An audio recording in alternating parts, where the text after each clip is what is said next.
guys, today I have a great opportunity, thanks to my buddy Brian, to test cast this CND Gravity 14-foot 910. And this is a very firm and powerful rod.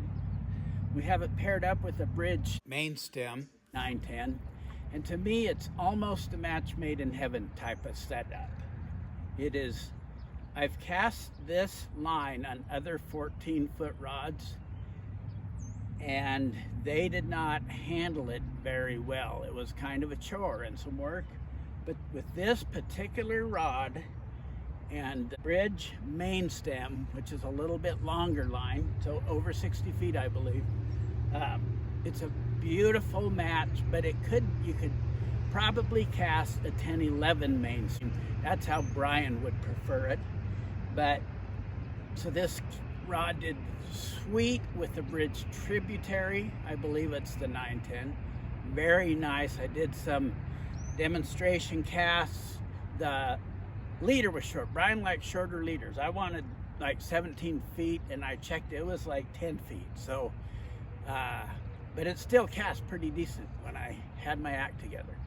But this is just a tryout. This is not like a rod review, because to really review a rod and to give a good, honest take on a rod review, I think you need to fish it, you need to cast it, you need to load it up with a bunch of junk.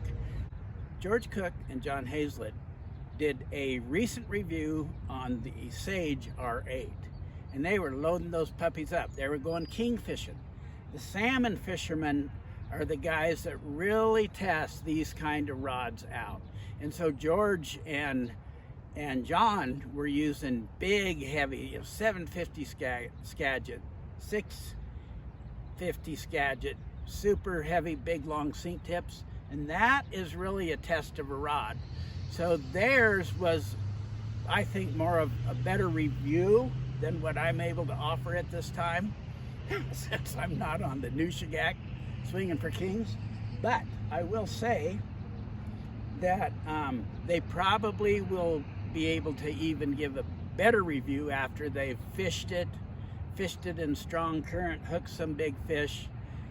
But that is where these rods, the CNDs, the Gale Force, the Bruce and Walkers, they shine for salmon fishing. They're produced by salmon fishermen, hardcore, big salmon fishing guys. And so, you know, those Scots, those guys are monsters. They're over there fishing these 17-foot rods, you know, with big, heavy lines, big, heavy sink tips. They're fishing huge waters. They're wading up to their nipples. These guys are men. So I'm just giving a gentleman's casting review. I'm just doing a recreational spey casting review. But I can tell you what, this is a very firm, powerful, pleasant rod. I would say for a lot of you guys who like your flimsy rods that you're always talking about on some stuff, you might not like this rod, because it is very firm,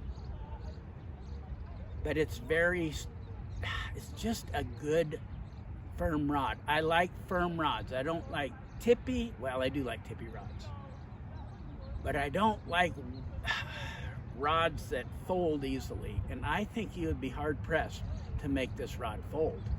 I mean, it could probably do a lot of really heavy sunk line stuff, you know, like they do in Norway.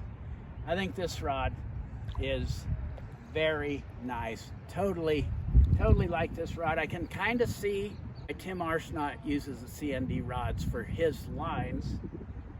I mean, maybe I'm speaking out of school here, but they're just a good match. So, oh yeah, it's got components and all that stuff. Of course, they're top notch. But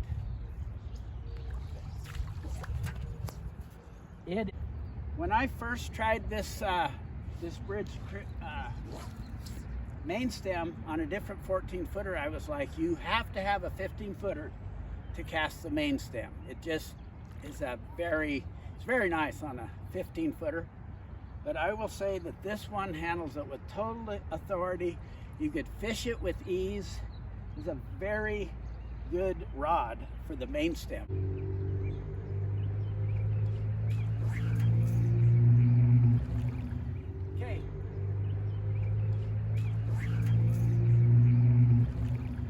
Okay, so maybe not the best casting in the world, but I just started playing with this today, and with the Mainstem a little bit ago.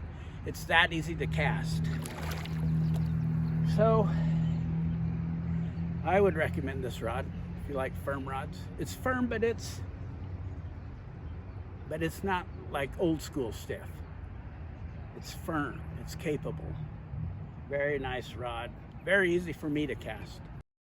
I forgot to mention, it is nice and light in hand. It's a really sweet rod, very firm, but it's got some soul to it.